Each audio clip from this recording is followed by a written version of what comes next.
Difícil empezar, ¿no? Después de que bailaron y saltaron y todo. Yo les quería contar que hace unos días encontré un video de una persona que fue conmigo a la escuela primaria, porque se cumplen 25 años del egreso de la secundaria. Y en el video contaban anécdotas de la escuela. Yo dije, bueno, vamos a verlo. Había anécdotas del kinder y de la primaria y del liceo, y si bien yo había solo hecho una parte de la primaria, dije, bueno, vamos a verlo, seguramente me acordará de algunas cosas. Y contaron sobre campamentos y maestras que tuvieron, e hicieron los listados por apellido, dieron por orden alfabético, de todos los que pasaron por la escuela. Y lo escuché, y ellos incorporaban a los que se habían ido, o sea que eran los listados completos, larguísimos, y yo no estaba. Rebobiné, porque dije, por ahí me salté, por ahí lo dijeron apurado. Rebobiné el video y volví a escuchar la lista y yo no estaba en la lista.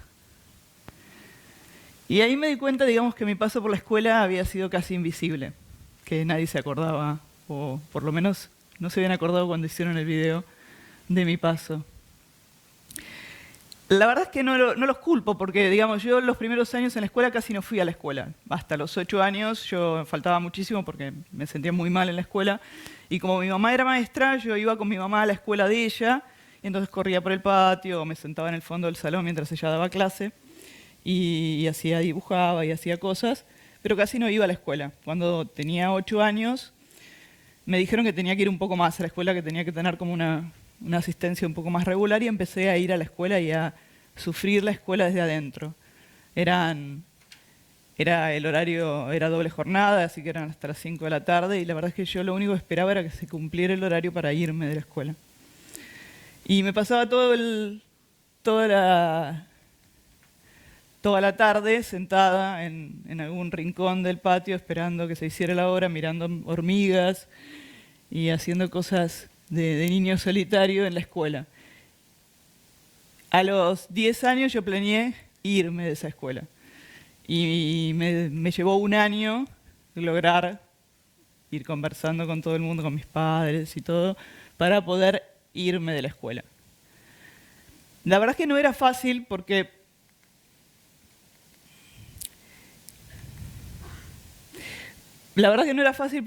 muchas cosas que para nosotros hoy son normales, no existían hace 30, 35 años. Cuando nosotros éramos chicos y enfermábamos, en general era fiebre o gripe o sarampión o rubiola o varicela, pero no había más que esas enfermedades, las comunes. Y hoy por hoy hay un montón de enfermedades nuevas que los chicos tienen, ¿no? Y los diagnostican con trastornos de déficit de atención, y trastornos de hiperactividad, y trastornos de espectro autista, e incluso hay depresión infantil, y chicos con panic attack, y muchas cosas que antes no existían. Cuando antes uno era un niño raro, como yo, simplemente era un niño raro, al que seguramente lo malcrían en la casa y por eso tiene esas extrañas rarezas. Pero no existían todas estas enfermedades nuevas. Y yo sí era una niña bastante especial, yo no comía más que 2 cosas, así que era muy difícil sacarme de mi casa para poder comer alguna otra cosa.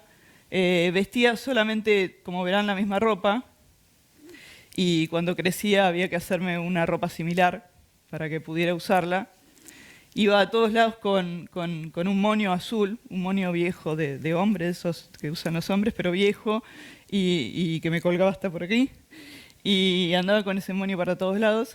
Y tenía un muñequito muy parecido a ese, que se llamaba Plutito. Y iba a todos lados con ese muñeco. Y a Plutito me lo robaron en la escuela, por ejemplo.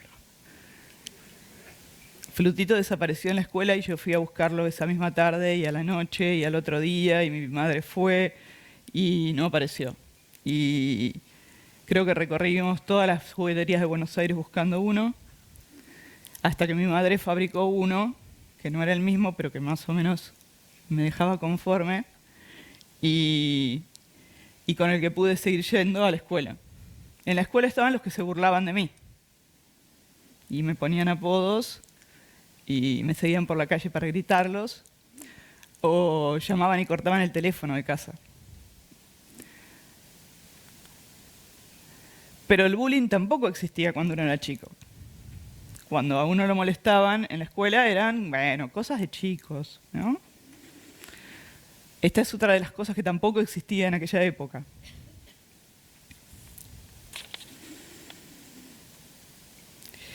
Más o menos a los 14 años que empecé en otra escuela, me adapté un poco más y la verdad es que no padecí los últimos años del liceo, sino que los transité sin pena ni gloria. Pero digamos, los primeros años fueron bastante difíciles y de los que no guardo buenos recuerdos.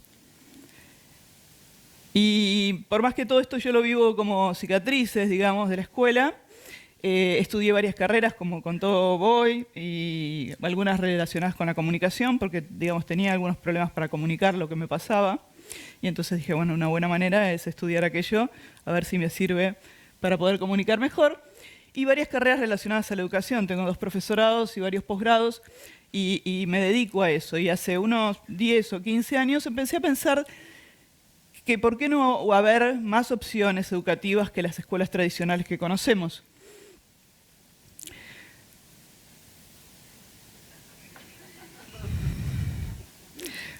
Porque sin duda, digamos, tendría que haber más opciones de escolaridad que las que nosotros conocemos. Y ustedes seguramente habrán escuchado las magistrales charlas de Sir Ken Robinson en TED, y pavada de zapatos en los que me he puesto.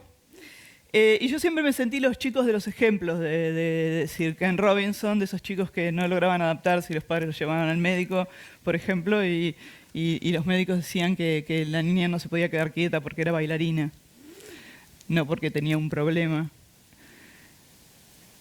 Y lo que me pasa es que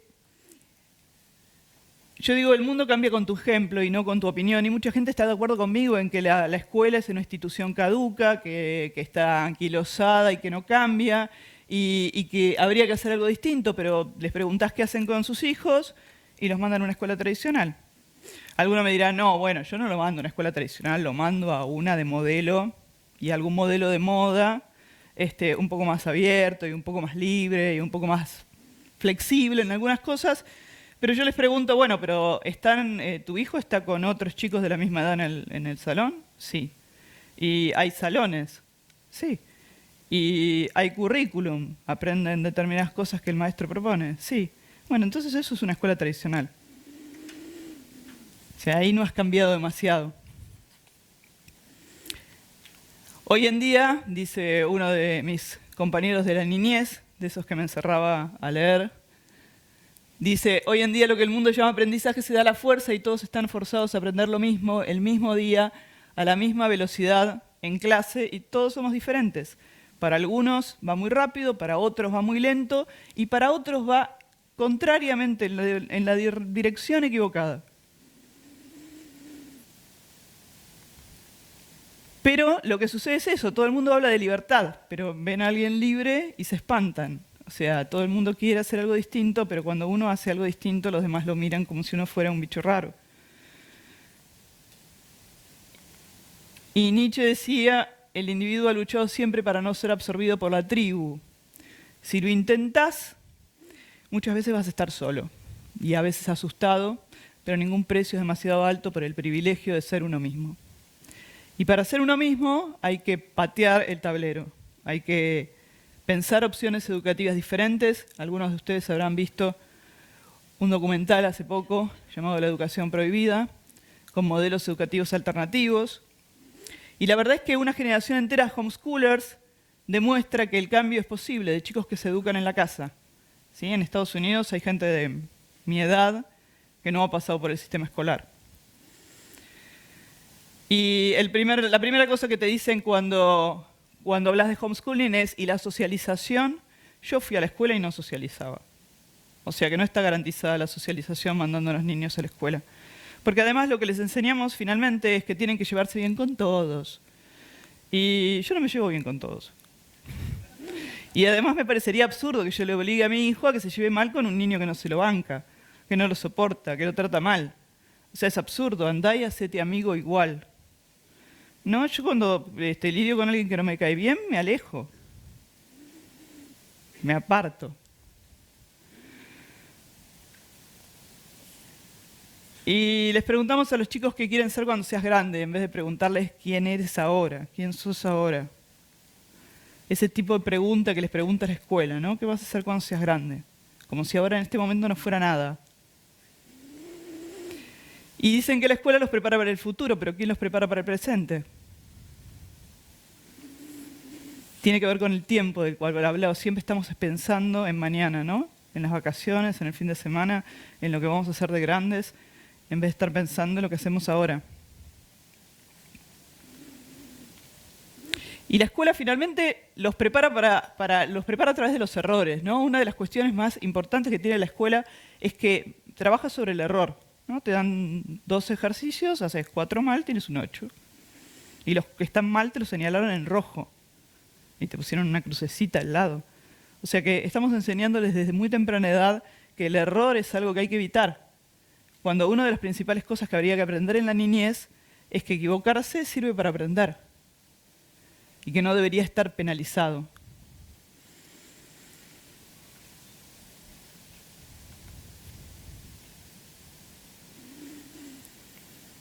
Los timbres, las asignaturas, las horas de clase. Si ustedes desafían a cualquier sistema escolar actual a decirle que si el niño está copado con un trabajo, lo continúe durante el resto del día, dirán que no, que no puede, que tiene que ahora ir matemática.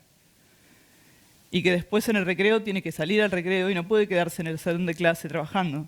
Tiene que salir con el resto. Porque incluso en algunos salones los iban con llave durante los recreos. O sea, todo es una situación absolutamente estanca. El sistema es absolutamente libre y no permite libertades. Y Lewis Carroll dijo en 1865, en un mundo en constante movimiento, el que se queda en el mismo lugar retrocede. Uno tendería a pensar que no, que el que se queda en el mismo lugar no avanza, pero no, retrocede. Y la escuela es una de las cosas que más se ha detenido en el tiempo y entonces año a año retrocede. La escuela es ese lugar donde hay un mono, un pingüino, un elefante, un pez, un perro y les dice, bueno, pero para que la evaluación sea justa todos van a realizar la misma prueba, van a subir a aquel árbol. Y yo definitivamente soy el pez.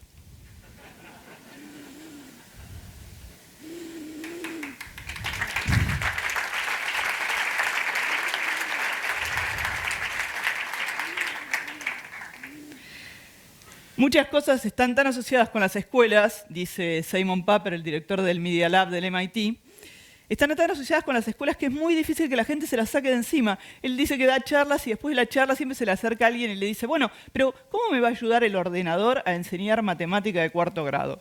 Y él dice, toda la pregunta está equivocada. No debería existir 4º grado porque la segregación por edad es arbitraria. ¿Por qué reunimos a los niños por la edad? Lo único que tienen en común es la fecha de nacimiento.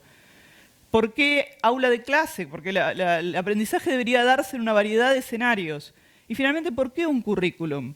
Él dice, pensar que todos tenemos que aprender lo mismo es incluso totalitario. Y dice que la escuela desarrolló una manera particularmente artificial de aprender en una etapa en que la tecnología probablemente hacía imposible que se hiciera de otra manera. Decía, los niños venían de familias donde sus padres eran analfabetos, la única posibilidad que teníamos era poner una persona en un lugar y hacer que todos vinieran a ese lugar a aprender. Ahora todos estamos hiperconectados. La idea de reunirlos en algún lugar es una idea de hace 200 años.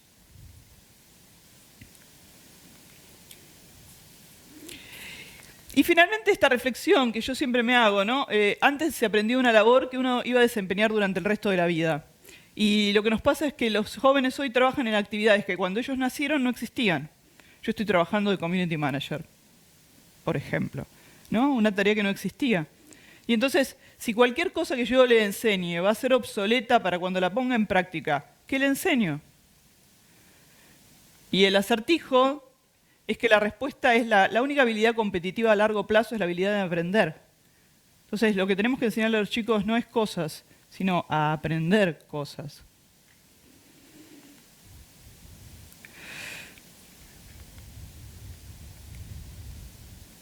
Porque finalmente lo que generamos es rechazo. La mayoría de los chicos, si ustedes les preguntan, entre ir a la escuela y no ir a la escuela, prefieren no ir a la escuela. Y entre las vacaciones y la escuela, prefieren las vacaciones.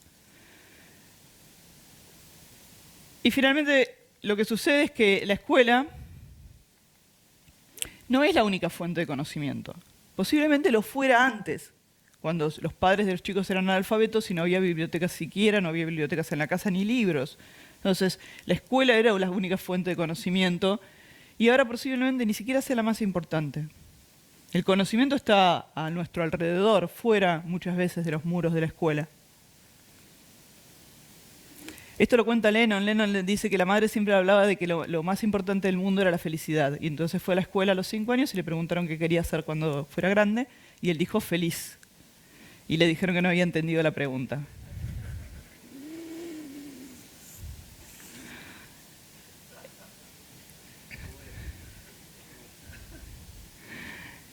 Y entonces me dirán, ¿qué podemos hacer nosotros para cambiar la educación? Bueno, yo en principio trabajo en educación. A mí me dicen, pero vos no estás de acuerdo con las escuelas y vas a trabajar a escuelas. Y yo digo, yo me siento la persona que quiere tirar abajo un muro y entonces empieza haciéndole un agujero con el dedo. Y entonces el sistema escolar lo que tiene además es que tiene un 30% de fracaso en el sistema admitido por ellos mismos, ¿no? Fracaso escolar, deserción, repitencia. Es un sistema que está lleno de fallas y nosotros mandamos a nuestros hijos alegremente igual. Y entonces uno dirá, bueno, pará, esta chica está diciendo que la escuela es mala, ¿qué hago? No lo mando a la escuela y ya. Solamente hay homeschooling, mandar a que se quede en casa y aprenda. Y hay un montón de opciones educativas. A mí me gustaba este dibujito animado que estaba en el Discovery Kids, que se llama Sid, el niño científico. Sid, el niño científico, tiene unos 7 u 8 años y va a la escuela con 3 compañeros más, esos que están allí con él. Y nunca hay un currículum. Ellos llegan y siempre la maestra les pregunta por, digamos, qué hicieron, qué les pasó. Y entonces siempre alguno trae algún emergente, ¿no? Sid estaba tomando un helado, se fue a la hamaca, se amacó y cuando volvió el helado se había derretido. Y entonces la maestra da una excepcional clase de física y de química y derriten cosas y las recalientan y en la mesa del laboratorio y sacan conclusiones. Otro de los niños viene y dice que el padre le va a comprar zapatos nuevos porque ya los zapatos no le entran. Y entonces hacen toda una clase acerca del crecimiento y las medidas y se miden. O bueno, uno de los chicos estaba barriendo el jardín y entonces el viento vino y les voló las hojas. Y entonces también dan una clase acerca de la naturaleza. Y no hay aulas. No, los chicos no están en ninguna aula, están allí sentados en un rincón para compartir, tienen una mesa de laboratorio, y si no tienen en el patio. Y muchas veces pasan toda la mañana en el patio mirando hormigas y juntándolas, o mirando gusanos con lupa. Hay otros modelos educativos que están de moda en el mundo, que uno de ellos se llama flexi-schooling. El flexi-schooling lo que permite es que los chicos vayan solo un acotado tiempo a la escuela, más o menos tradicional. Y uno dirá, lo que pasa es que va en contra de todo lo que estamos haciendo últimamente, ¿no? Nos autoconvencimos de que la escolarización, que mejor mandar a los 2 o a los 3 al niño a la escuela. Cuando el mejor sistema del mundo los envía a los 7 años. El sistema finlandés, el milagro educativo finlandés, tiene la escolarización más tardía del mundo, que son los 7 años.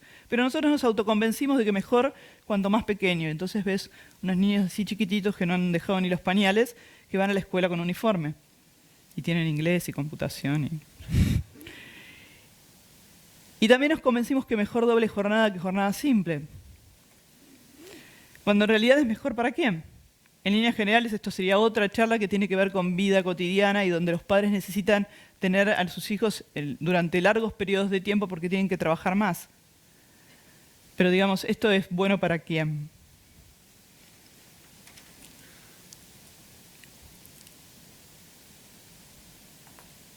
Y entonces, bueno, ¿qué podemos hacer nosotros, no? Yo, en principio, lo que hago es, cuando doy clase, trato de ir en contra de todo lo preconcebido. Mis alumnos no tienen carpeta, porque, bueno, para algo tenemos todo lo digital. Me pueden mandar trabajos y tenemos grupos en internet y me mandan los trabajos por allí. No les tomo exámenes de esos de saquen una hoja, no mires la hoja del compañero y cosas por el estilo, porque, digamos, la memorización me parece que no es una de las capacidades que tenemos que desarrollar ahora.